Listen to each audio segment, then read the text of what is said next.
Hello, and thank you for joining us for this episode of AMA's Marketing In. I'm your host, AMA CEO Bennie F Johnson. In our episodes, we explore life through a marketing lens, delving into conversations with individuals that flourish at the intersection of marketing and the unexpected. We'll introduce you to visionaries whose stories you might not yet have heard of, but are exactly the ones you need to know. Through thought-provoking conversations, we'll unravel the challenges, triumphs, and pivotal moments that have been shaped by marketing. Today, my special guest is Eugenia Blackstone, the Chief Marketing Officer for Iris, powered by Generali. Or as she refers to herself sometimes, Chief Magic Officer, or champion of removing obstacles. As the rest of the world refers to her, one of Forbes' top entrepreneurial CMOs. She's experienced in building and leading high-performing multidisciplinary teams and developing, launching, and marketing products in the B2B and B2B2C environments. Eugenia leads the development and execution of strategic marketing programs for the identity and cyber protection services businesses. It's through her partnerships with global business executives and product management and sales team that she's helped to lead growth and change across industries. Eugenia, welcome to the podcast. Thank you for having me. It's so fun to read through the bio and, we talk about the formal accolades, but I think nothing really speaks more than those names that grow from our experience. So tell me a bit about what it is to be both the Chief Magic Officer and the champion of removing obstacles. Let's talk about that, my friend. It's funny that you say that because when I was listening to you say that, I thought, I don't know that I've officially given myself those names, but they've come up in context of really the career that I've had, the work that I've done over the years. And for Chief Magic Officer in particular, it kind of started Right. out, I don't want to say as a joke, but more of anybody that's worked in marketing for a lot of their Right. career has probably had the experience where you're sitting in front of a counterpart that probably is not in marketing, and they're like, Right. oh, well, we can just do your marketing magic thing, put your marketing Right. spin on it, that sort of thing. And sometimes depending on the conversation, it can come across as feeling a little condescending, a little like, oh, just do some magic, figure like it all just kind of happens, but Right. just put some magic on it, like fairy dust or something. Right. But there really is a lot of kind of thought and strategy, and there's a lot that goes Right. into doing good marketing, especially so good that it seems like magic, that it doesn't look like that much Right. effort went into it. And I was having a review with my current boss, our CEO, and we got on the topic, and she said, "No, I think you're misunderstanding me. Like, I genuinely see that as the magic that you're able to do that other people can't." Right. And so I've just started to kind of, really embrace it and not take it Right. necessarily as a potential negative. And I kind of mentioned it to some other counterparts at a marketing meeting, like, yeah, we are, let's own this. Yeah, we are pretty Right. magical folks. And so it kind of went from there. Yeah. Yeah. In many ways, magic is for marketing is unexplained exponential Hmm. value, right? That's what it kind of Yeah. speaks to. The things that we can't see why others can't see why it Yep. makes sense, but it happens and makes us better, Absolutely. right? So yeah, I think we lean into that Yeah. space in there. But you do talk about a bit of, marketing has always been shrouded in kind of mystery for many of our business counterparts. Absolutely. And I think You know, as we've gotten into, and not any one industry or business, but the world in particular, everybody wants to be the number one company out there in any given space. Mhm. There are so many more startups and, venture cap funding and, all of these things. Everybody wants to be the next billion, $1 trillion company, right? And so I think Right. as that relates to what's happening within the discipline of marketing, there is this thought process where it feels like marketing is being pushed into this realm where we need to tie every single effort back to some particular return in revenue. And I mean, we're stakeholders in the business, so we do have some responsibility to do that, but because marketing does have this air of mysteriousness to it, and it is not one in equals one out sort of thing. Right. It can feel a little constraining to be bottled Right. in that way and to say, okay, if we do this, you have to tell me exactly what that's Right. going to result in and in what period of time and how that's going to work. Again, I'm not saying take all the guardrails off or not have any metrics or things like that, but I think you do have to give marketing a little bit of freedom to maintain that mystery a little bit, to understand that Right. sometimes 2 + 2 = 6 in the world of marketing, that even though you're not seeing the yield or Right. the return in one particular area overnight, it doesn't mean that it's not working, and it doesn't mean that you don't need it. And eventually, you if you stop doing it, Right. you will feel the impact of it. So, what advice do you have for those to expand to create a more expanded set of KPIs? Right? Because I often see the basic KPIs really do what you've said. They lock you in to not really seeing that unleashed Yeah. value. But if we take a time to kind of think of a more expanded set of KPIs, we can start to predict where we see this impact happening, which surprises our counterparts. What's your advice on finding KPIs that matter? Yeah. So the first thing I think as it relates to that is some of it's introspection. You're going to have to look at the Mm-hmm. particular business you're at, what makes sense for your business. Sit with yourself alone for a little bit and say, all right, if this was solely my decision, here's what would make Right. sense for me to be measuring. And here's how I would be able to speak to how the work that myself and my team is doing is contributing to the success of the business. And then from there, you really have to get outside of yourself then and go and talk to your other Mm-hmm. counterparts, the other stakeholders of the business, and have a conversation with them and make them understand how what you do contributes to their success. So that means I have a very good Mm-hmm. relationship with our chief technology officer. I have a very good relationship with our chief revenue officer.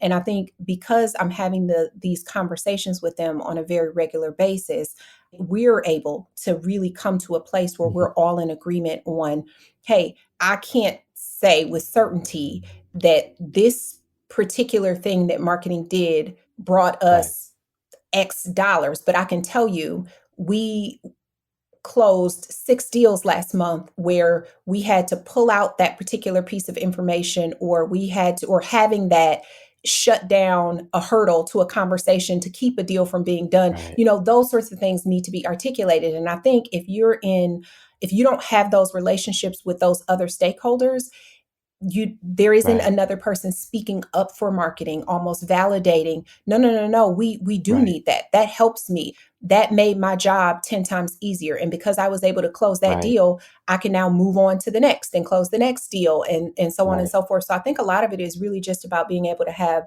those conversations with your counterparts and figure out, hey, how do we align on what's important to the both of us and the value that we bring. I think in particularly historically you've seen or you can see there's this kind of love-hate relationship sometimes between sales and marketing. And I think that I have really made it my mission in my career, particularly as I've been in leadership roles in my career, to always maintain a very good relationship with our sales Mm. organization. And that's because it Right. really cuts down on the finger pointing, and it's like, how do we get on the same side? We all want to accomplish the same goal. So how do we do that in a Right. way that props the other side up that much more, that makes the other side's easier, the life that much easier?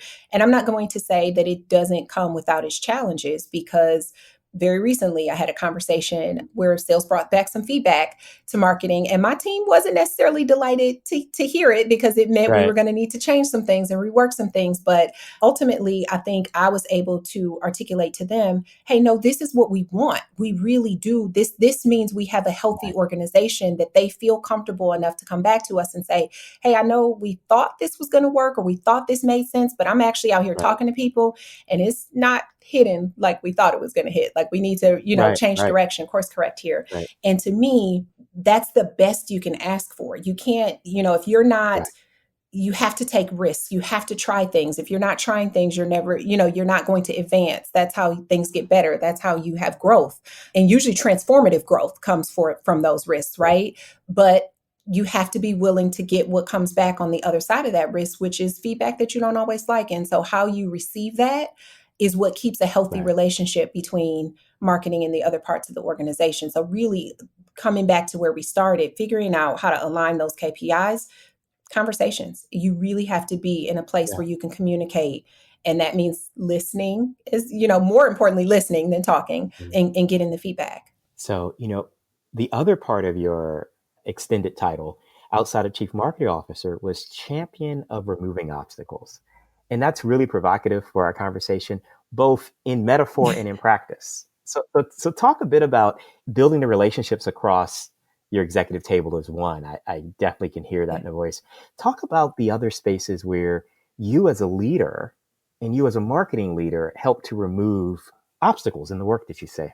Yeah, I think this is one that I will say is a bit more self-proclaimed for me. Right. I have the fortune of working for an organization where it allows me and sometimes requires me to wear, a number of different hats. And so because of that, marketing at almost all organizations, it's kind of the last step out the door, right? We're presenting the brand for the rest of the world or our audiences to see. And so for me, that comes with the responsibility of I need to make sure that what I'm presenting is authentic. I need to make sure that what I'm presenting is accurate, that it's true. And so if I feel like that is not the case, or I don't know if that's the case, then the nature of my personality is one that I have to go make sure, I have to go find out. I want to be certain that if Right. I say we are the best at whatever, I know that to be a fact. I can say that Hmm. confidently. And so sometimes that means I have to kind of go digging up in other people's backyards a little bit and say, well, show me how that actually works. Like, why are we better at that than our Hmm. competitors? And sometimes that delves into conversations that are like, I mean, that's a little better, but not that much better. Like, Right. can it be even better? Like, can we, really lean into that sort of Yes. thing? And usually when you're asking people to rethink things or make change, the first thing that comes up is all the reasons why you can't do that, or all the, so obstacles Right. appear. And so my job is to start removing those obstacles, because if you want Right. me to, again, be out here telling a story, which we all are, right? As marketers, we're telling Right. stories. If you want Right. me to be telling a story, I need to feel confident that the story I'm telling is true. And so that's really what that Mm. was born out of, is anytime that there's change. And we've had to manage, we've been in the identity and cyber protection space for 20 years. So before the average person knew what a data breach was or Right. had ever heard of a data breach, we were doing this sort of work. And so because of that, you can imagine over our 20-year history, we had our 20-year anniversary last year, there have been a number of obstacles that needed to be removed. And Right. so I've never been one of those people that felt like, oh, well, that's not my job, or that's not marketing's area, because really all of it's marketing. If you want me to talk about it, if you want me Right. to market it, you've now made it my business. You've made it my responsibility. And so I have to, Right. again, just part of my personality, I need to know that I know. I don't like to not be sure about things. So I often am fond of saying it's not the noun that matters, it's the adjective that does. So, it's one thing to be a Mhm. marketer, yes, but it's something to be a Yeah. good marketer, right? It's all in that space of it. So I'm going to ask you this. What does it mean to be an entrepreneurial CMO? Um, for me, that means you're almost, I don't want to say figuring it out as you go along, but you really need to operate from a Mm-hmm. space of, I am not the expert in anything. I'm always going to be learning. I don't ever, you Mm-hmm. always hear people say, oh, I don't want to be the smartest person in the room. And it kind of comes off like, okay, well, sure you don't, but really coming from a space of, I Right. don't ever believe that I know everything.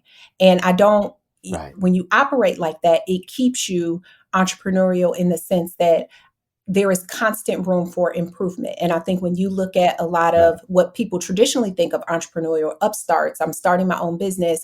That is that kind of scrappiness or that tenacity that they have. That is like, all right, I'm figuring it out. I got to get in here. I have to learn it. I have to, and I'm the same way. Even though I've been with the company as long as I've been, or we've been in this space as long as we've been, I think our entire organization operates, and it makes it easier for me to operate like that from a place of marketing, that there is more to be learned. The world is constantly changing, Right. things are evolving. And so you have Right. to stay hungry. You have to stay in a place of humbleness. You have to stay Right. open to being wrong.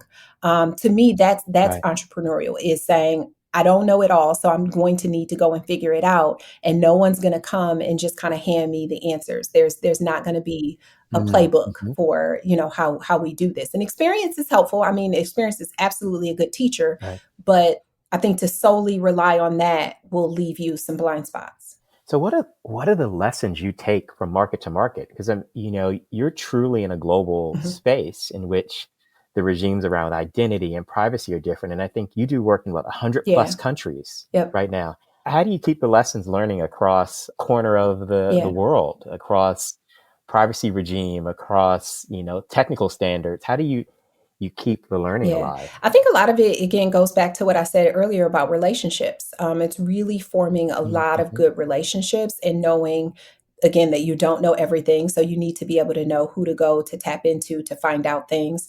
I like to read. I have two toddlers, so I've not had the opportunity Right. in months to like sit down and read a proper book, but I read a lot of blogs. I listen to a lot of podcasts. I engage with people, I talk to people. And so I think, that keeps me constantly learning. So just staying on pace with, understanding what's happening across the globe. I'm one person, so I'm not going to be able to kind of keep a pulse on it all by myself. So it's really being able to tap into all of those different people to say, who do I know that knows something about this space? Or who do I know that is the expert over Right. here? Or I remember I talked to somebody a couple of months ago and they were like all excited about this particular topic. And now I want to know more about it. So let me Mm-hmm. call that You know person. about it, Yeah. right? So I think, that's a big part of it. And I genuinely am one of those people that like to learn. I genuinely like to learn. I like to talk to people. So I think that helps as well. I think it really does as you kind of talk about the space. So your company has always been on the cutting edge of the cutting edge of the cutting edge, right? Continually shaping that space in there. And you talked a bit more about change usually causes fear. How do you manage fear of change within your own organization? Not to quote Nike, but just do it. Really. It is this attitude Yeah. that I was talking to someone else about this a couple of weeks ago, but I had a bad experience with water as a child. And so I did not trip to Disney World, didn't go well. Anyway, I won't give you the whole backstory, but for a long time I was afraid to swim. And the high Right. school I went to, we were required to pass swim in order to graduate from high school. So I had to. And one of the ways to pass swim is you have to swim a certain number of laps and you also have to jump off the diving board into the deep end. And so this has become a metaphor for my life when it relates to change. There Yeah. were a number of days where I had to get up there, climb up this long ladder to get to the top of the diving board. And if I stood there too long, I talked to myself, I would stand up there looking, and there's a line of other teenagers that are waiting for their turn so they can, finish their stuff and go blow dry their hair and get to their next class. And so I'm holding up the line and I would come back down. I can't do it. I can't do it today. And I remember my swim teacher told Right. me one day, why do you stop? You just get up there and jump. Just do it. The more you stand there and think about it, the more and one day on the way up the ladder, I said, all right, I'm just going to go up here and I'm just going to jump. Like I'm not going to pause. I'm just going to jump off. And I did. And I'm still here. I made it. And there were Right. many other Right. times that I had to get up after that and jump off the diving board. But each time it got easier because it was something that I knew that I had to do. And so I just had to do it. And each time, Right. to me, that you have to deal with change, it just gets easier to deal with change. If you sit around long enough, you can talk yourself out of anything, right? Even good ideas, great ideas. If you sit there long Right. enough, you will Right. talk yourself out of them. And so I'm not saying don't, do research, don't do your due diligence, all those things. But at some point, once you make a decision or a decision is made for you that change needs to Right. Right. happen, the best thing to do is literally rip the band-aid off. Like just start changing, just do it. And then it just happens, and maybe again, some of it could just be my personality type, but I'm one of those people. I have my little pep talk with myself and I'm like, all right, roll up our sleeves. We're Right. doing this. And I think that Right. I function that way with my team. Like, hey, if you don't like this, we can talk about it. We can, have a conversation. And then if the decision is we still need to do it, next conversation is, all right, so how are we making it happen? Like, what are we doing here? And I find, again, that the more you have to do that, the easier it becomes. I started my career at Caterpillar And I had 5 different jobs in Mhm. the 5 years that I was there. I moved several times, and every Mm, time I mhm. got somewhere, and this was by design of the program that I was in, but I was either finishing something that someone else had started or starting something that someone else would be finishing. And I think Oh, operating wow. like that for 5 years, or the better part of 5 years, gives you a certain amount of respect for how you start and finish things, because somebody, you may be the Mm, recipient of mhm. what someone else has started, you know what I mean? Or you may have to finish, Right. those sorts of things. And so I think from that perspective, when I think about change, I respect it. I respect that there's a way to go about change properly, but I also know that it's best to just get it done. Right. Just do it. So we're gonna have a little bit a moment of how it started and how it's Okay. going. So we started off by having a shout out of Aggie Yes, Pride. Aggie So Pride. talk to me about that experience of, for those who are listening in who didn't catch the nod there, Eugenia's a proud, proud grad of North Carolina Very proud. A&T. So talk a bit about your experience, about that college experience and how that shaped the CMO you are today.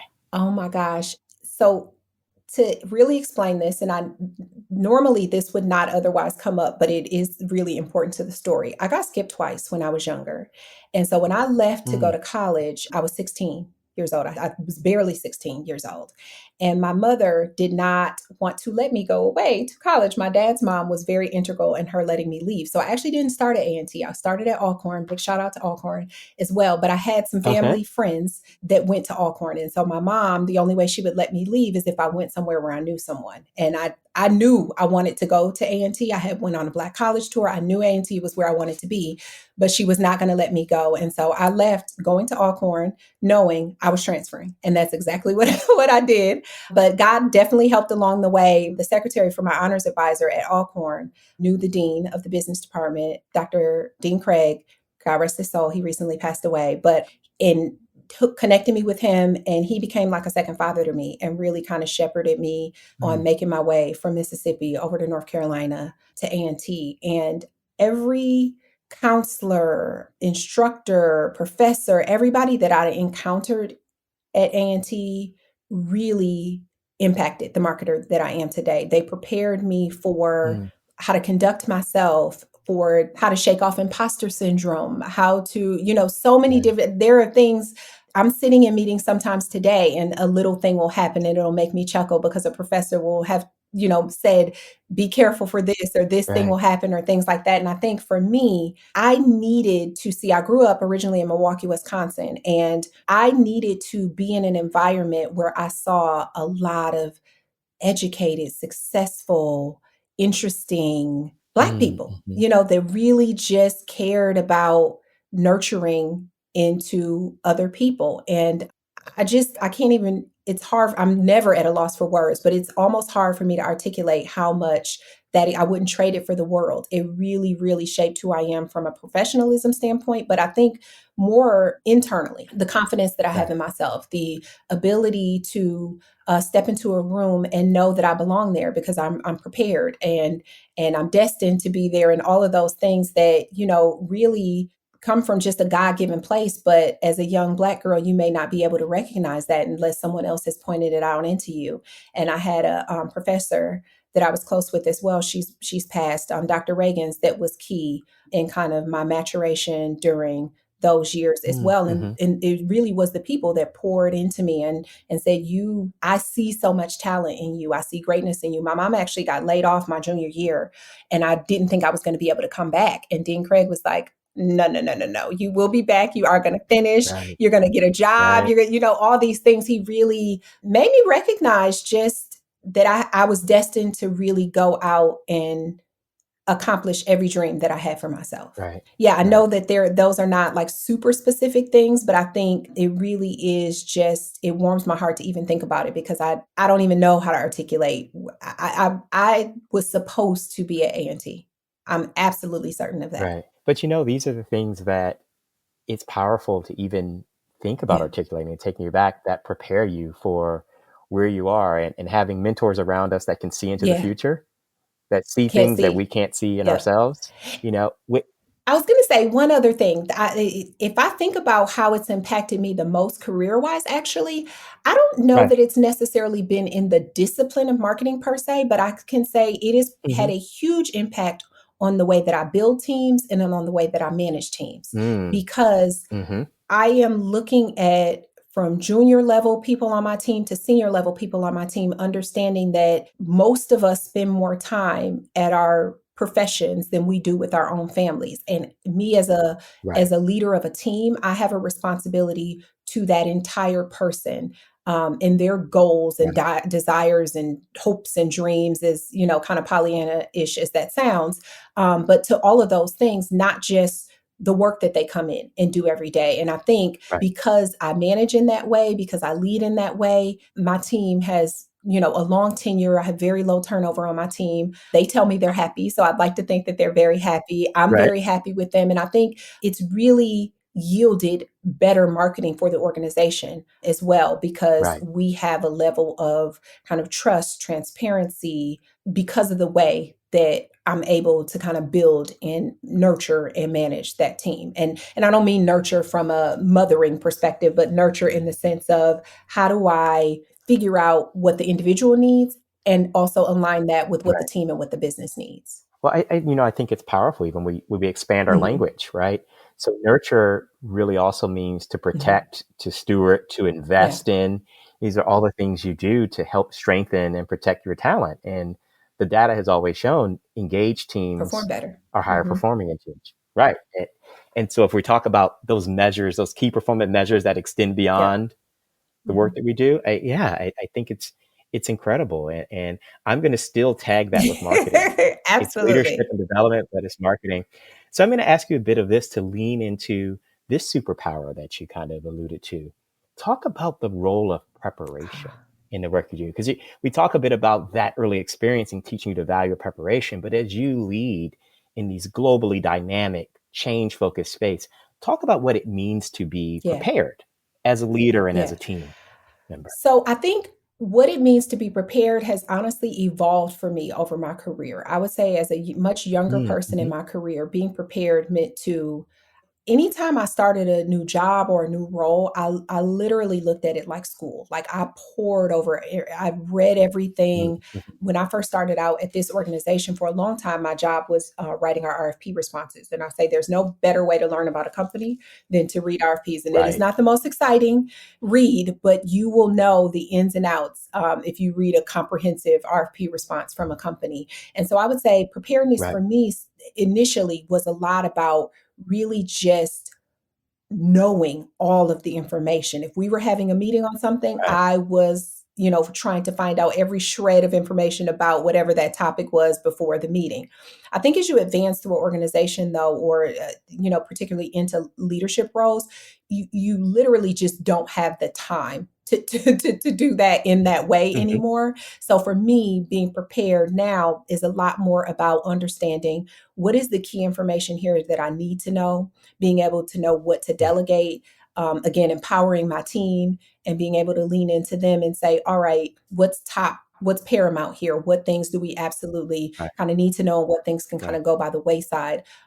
Tapping into who can kind of assist with going out and getting different pieces of information versus me going out and gathering it all myself and doing that and getting that information back and still being knowledgeable Right. on a particular topic, but leaning also into your experience on that. Right. And again, I go back to what we talked about earlier, leaving room for the fact that you will never be so prepared that you won't think of reasons why that's not a good thing to do or second guess yourself or Right. whatever. So at some point you have to say, all right, I've had access to the best information on here I can have, this is the best set of data I have about this. And now I have to use my Right. judgment and my experience and my gut, which gut is also very important, use these things all together. And depending on what the decision is, it may be less gut, more, data, it may be, Right. a combination of those weights depending on what you're talking about, but being able to tap into all of that. And I think earlier in my career, preparedness was literally just about knowing the information. I didn't have enough experience or maybe even confidence in my gut to Right. trust in that. And so I think as I've become more mature in as a leader and in the organization and in the discipline, I've learned that preparedness also encompasses, the things that I just know without a shadow of a doubt inside myself. And then also being realistic enough to know that there is no such thing as being 100% prepared. Like, the things will always be Right. changing. And so what you were prepared for yesterday, you wake up and, who could have prepared for COVID?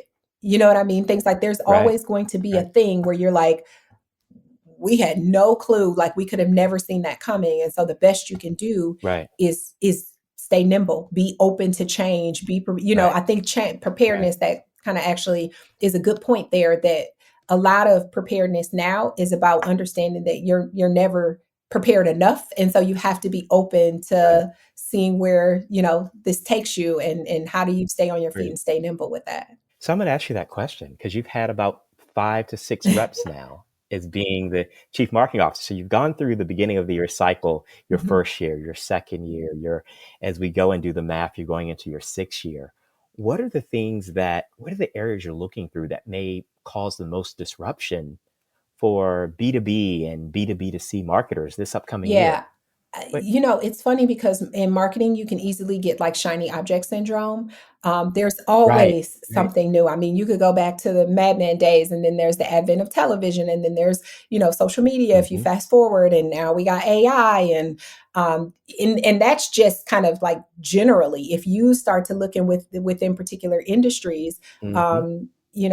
there was talk of machine learning all over the place a few years before this, and, Mm-hmm. all of those things. And so it can be very easy to get caught up in the next new thing all the time. And so I think it's a little bit about being open to investigating those things, but not necessarily taking the bait or the pressure to say, because everyone else Mm-hmm. is doing it, that's what I need to be doing. And so I think for me, I almost hate to say the word, but I say AI in the sense that, because I feel like everybody is worried about AI right now, but particularly in Right. our industry, AI has the capability to make fraudsters, scammers, even your most elementary of folks very, very Right. skillful at being able to execute scams and frauds to levels that haven't been seen before. So I think from that perspective, when I'm thinking about how that's going to impact marketing going forward,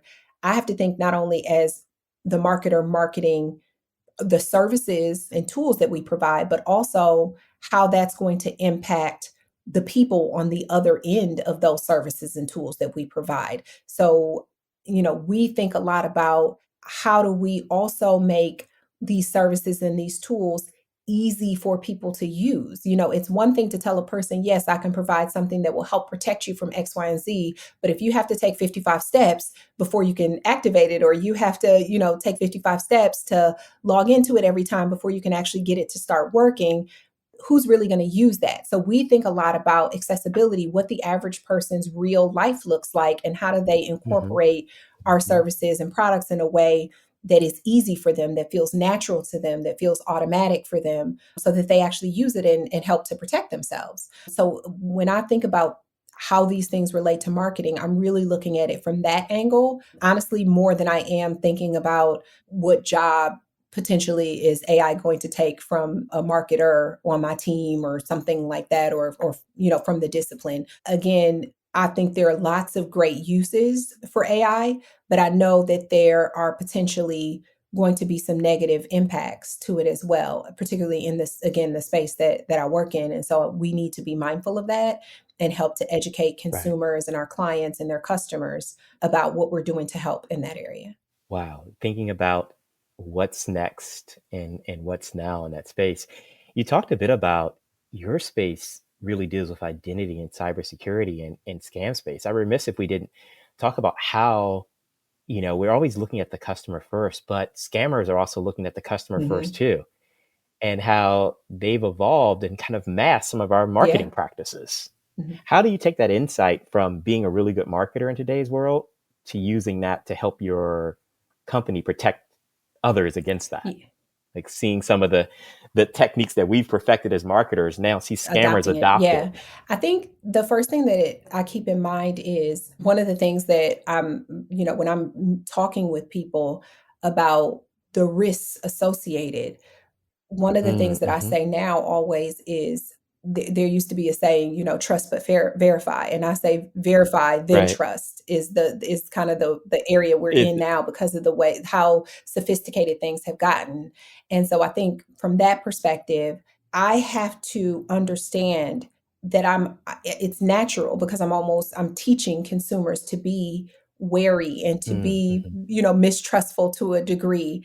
And so I have to understand Right. that is a double-edged sword, right? If just on its surface as a marketer, yes, that can sometimes make my job much harder because now I'm saying, be careful about giving up your information. But as a marketer, I want your information, right? And so how do I balance making people understand that there are positive, healthy, good uses for some of this information while also knowing, but there are a lot of people that are going to use it for the wrong reasons or, trick you out of information that you didn't intend to give or all of these sorts of things. And so it's something that we honestly tackle on a very regular base, almost daily, is how do we figure out there are campaigns that we've done in the past that were successful that we can't do Mm. now.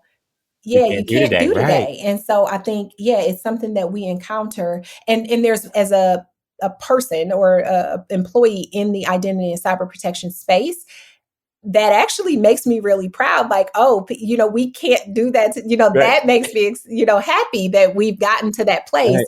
But then it makes my job more complicated, right? So then we have to. So I think a lot of it is really about saying, I have to put myself in the seat of the consumer, in the consumer that I Yeah. would want myself to be, right? A lot of times I think of my mom. What advice Right. do I give her? And if she were the target, Right. how do I talk to her in a way that is going to still feel authentic, still, accomplish the goals as best we can, but also not set her up to be potentially taken advantage of by someone else, leveraging this same sort Right. of tactic, so to speak. And I think conversely, as we think about the future, how do we think about what we set in frame today so that our kids, Yep, absolutely. And as a mom of two toddlers, I am constantly thinking about that because you're trying to limit, their exposure to things. And, it's that's a whole nother topic thing that can really just be frightening. But in general, yeah, it's all of those things. What is my responsibility, not only as a marketer, but as just a human being? To help people protect themselves, and how do I make sure that what I'm doing is not somehow having this negative unintended consequence. And I think honestly, if we all thought like that, we would be in right, a much better place. which I think is powerful advice and direction. We've talked a bit about pride the entire way through, and that sense of your face lights up when we say that, when we talk about these moments in your career. So I want to leave us on sharing, when you think about across your career and a career you continue to build, right? What makes you most proud today? And what do you think that 16-year-old college student would be most proud of? I think what makes me most proud today really are the relationships I built. I mean, I think about Mm-hmm. people that I've had the opportunity to meet that I never thought that I would meet people that knew so much information about one particular thing, or when not even just with this job, but even if I go Right. back to my Caterpillar days, I mean, meeting people that knew more about construction equipment than, one ever thought was humanly possible, and just their joy and passion around that. And so I think it's really about, over the course of my career, having come across people that really have been a joy to know, that have taught me things, that have impacted me way beyond the work. I think that's probably one of the things that I'm most proud of. I consider myself to be one of those people that can work with pretty much anybody. And I have, I've worked across every job I've had, I didn't know anything about the industry when I started it.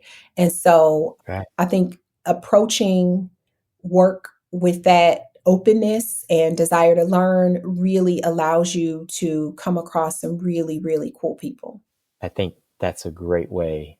to end our conversation, my Thank friend. you. Thinking about that, coming across really cool people who I definitely consider you Thank one of. you. Same Um, here. and, and, think- and thinking about your growth and your presence as a dynamic chief marketing officer, whether we call you a chief marketing officer, a chief magic officer, or a champion of removing obstacles, you really are a chief leader. You're a champion for people and your team, and a wonderful example of how we make relationships matter in the work that we do. So thank you, Eugene, for being a part of this podcast conversation. Thank you for sharing your story and your journey. And thank you all for listening to this episode of AMA's Marketing And. Once again, I'm your host, Bennie F Johnson. Please check us out at ama.org and check out our other episodes in our CMO series. Thank you, Eugenia. Thank you for having me.